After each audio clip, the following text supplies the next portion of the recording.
Sa bawat araw na may nangangailangan, may pamilyang handang laging lumaban. Si Kuya Val Santos matubang ang ama. Hello mga kalingap! Welcome back to my YouTube channel. Magandang araw po sa lahat. Sa amanda ko kayo ng mundo, naroroon ngayon. At ito nga guys, no, panibagong reaction tayo ngayon mga kalingap, panibagong araw. So bago natin simulan ang ating reaction mga kalingap, syempre magsha-shoutout muna tayo sa ating founder, Kuya Val Santos Matubang, Ate Edna Vlogs, Kalingap Rab, at sa lahat po ng mga nasa landing pad, Ambassador, Deputy, mga kalingap scouters, Miga love shoutout po sa inyong lahat. At syempre sa mga kapwa ko po OFW na walang sawang sumusuporta po sa buong team Kalingap at sa mga charity vlogger, mga reactor. Ayan, shoutout po sa lahat at sa mga sponsor, mga nandiyan po sa Pilipinas, Miga love shoutout po sa inyong lahat. Sa mga legit reactor po na kasamahan ko dito sa Team Kalingap, ayan no, shoutout din po sa inyong lahat. Hindi ko na po kayo may isa-isa kung sino-sino po kayo.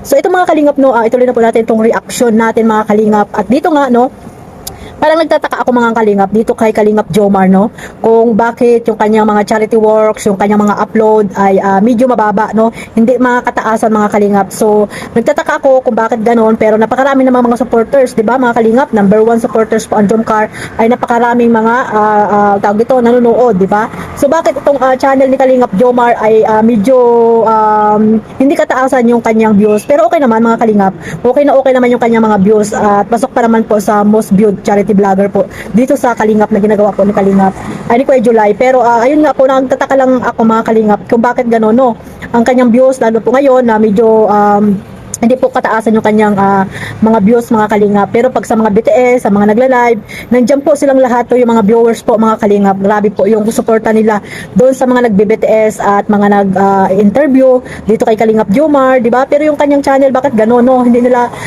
parang hindi patas or pantay yung suporta mga Kalingap. Tapos yung sa teleserye, di ba? Jomcar baga yun mga Kalingap. So sana po ay suportahan natin itong channel ni Kalingap Jomar no, i-marathon nyo rin po mga Kalingap no. At ayun nga, nakita ko po sa Facebook no ni Kuya Bal na talagang si Kuya Bal mismo ay nakasupport po dito sa mga charity vlogger no, especially po kay Kalingap Jomar. Nakita niyo naman po sa aking side no, na talagang share po ni Kuya Bal itong pagpunta ni Kalingap Jomar doon kay Crystal ba yun o Crystal mga Kalingap na ayun nga, share ni Kuya Bal mga Kalingap no, sana all founder ng Kalingap no, si Lulu Bal, Lulu Bal ni Carla ay talagang nakasupport po dito kay Kalingap Jomar. At ayun nga, siguro nakikita rin ni Kuya Bal na hindi po okay, or naisip din siguro ni Kuya Bal na bakit ang Jomcar ay maraming mga supporters pero ba't gano'n yung kanyang charity works no. At yung iba dyan ay salita lang balang salita, kulang sa gawa mga Kalingap. Ano na tayo niya no, kasi yung iba nakapokus din sa issue. Ayan no, sana wag po kayo mag-focus sa issue, doon po tayo mag-focus sa mga channel nila no, sa lalo na sa serye, di ba? Ipagpatuloy nyo lang po para more million views pa ang ng Jomcar no. At alam niyo naman na talagang gumaganda rin po ang dito ang views po ni Kalingap Rab dito sa Jomcar. At sana po may sama din natin itong channel ni Kalingap Jomar no, yung pagpunta niya kay Crystal at sa iba pang mga dito mga beneficiary ni Kalingap Jomar. Sana po ay i-marathon nyo rin po mga Kalingap no. At ayan no, tuloy-tuloy lang yan ni Kalingap Jomar. At tataas din naman niya no, dahil may mga supporters na talagang nakasupport po dito sa kanyang YouTube channel. Kaya nga dapat iwasan po natin yung lalo na alam naman natin na may supporter si Carla, may supporter si Jomar, di ba? Alam din natin kung kanino yung pinakamaraming supporter sa dalawa. Kaya iwasan po natin na banggaan, di ba? Yung mga supporters or sino man diyan na mga sponsor, dapat po ay magkaisa lang po mga Kalingap. Dahil pag inano niyo si Carla, syempre ay alam niyo na yung mga supporters na hindi natin mapi-please, di ba mga Kalingap?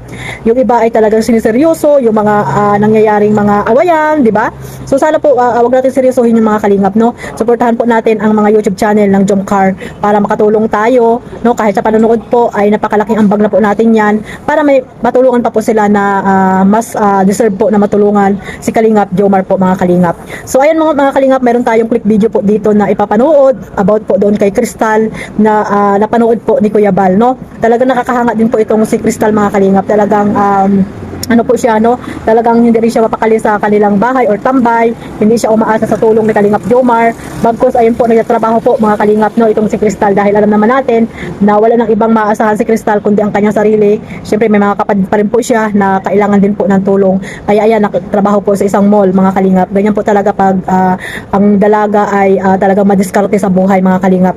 Kahit anong trabaho pa yan ay talagang susuungin, no? Talagang gagawin mga Kalingap, no? So, sana ganyan yung mga kabataan ngayon, no? Lalo na yung mga walang mga inaasahang magulang mga Kalingap. At napakabait po ni Crystal kasi nga kahit na ganun yung nangyari sa kanyang tatay at ginawa niyang hindi maganda sa kanyang nanay, ay talagang nandiyan pa rin yung kabuutan ng kanyang puso mga Kalingap dito sa kanyang tatay. Kasi iba naman talaga kasi pag no, lukso ng dugo yan mga Kalingap. Kahit ano pa siguro yung nagawang kasalanan niyan, ay talaga nandoon pa rin yung nananaig pa rin yung kababaan ng ating puso mga Kalingap. So ayan, no, mapanood nyo lang po siguro yung ipiplay kong video dito mga Kalingap, at sana po i-marathon nyo po ito. So hanggang dito na lang po, bago natin i-play yan, ay magpapasalamat muna ako sa mga supporters po na talagang naandyan po, no, lagi sa aking live at syempre sa aking pagre-reaction. Kahit na po hindi magkagandahan, ay naandyan po kayo mga Kalingap. Hindi ko na po kayo maisa-isa, no, kung sino-sino po kayo, at alam nyo na po yan sa inyong mga sarili. Maraming salamat po sa walang sawang pagsuporta po sa aking maliit na YouTube channel. Sa mga bago ko pong subscriber, maraming salamat, at sa mga hindi pa po nakasubscribe, pasubscribe na po and click the notification bell para po updated kayo sa aking mga reaction at live araw-araw mga Kalingap. Ito lang po, no, at ipi-play ko po dito yung video na nakuha ko po kay Kalingap Jomar. Crystal, matanong ko lang din, kumusta naman yung usad ng kaso ng papa mo? Sa ngayon po is ongoing pa rin Ongoing siya. pa rin, no? Opo. Anong bago? Wala last na attend ko ng hearing is talaga nakaharap ko na siya no. Oh. Napanatagdag ko.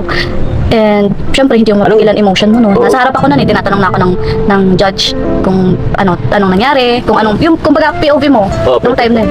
Nung time na yun. Tapos kinikwento ko yun kasi kung ano yung nakasulat doon sa parang ang tawag dito, affidavit ata yun. Mhm. Yun.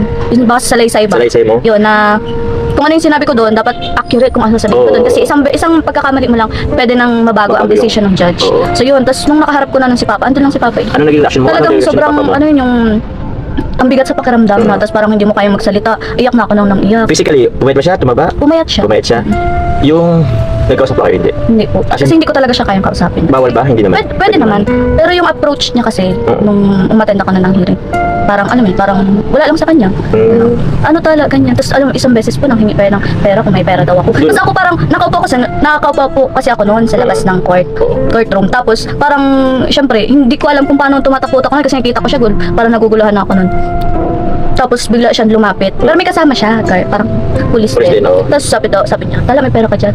Ako, ang nagawa ko naman, bulat-lat ako ng wallet, bigyan ko 500. Tapos pagkatapos sa ako na-realize na, ba't ko siya binigyan ng pera? Pero, okay Parang, lang ba? ano kasi yung pagiging, anak mo nang iba pa kasi pagiging anak mo eh.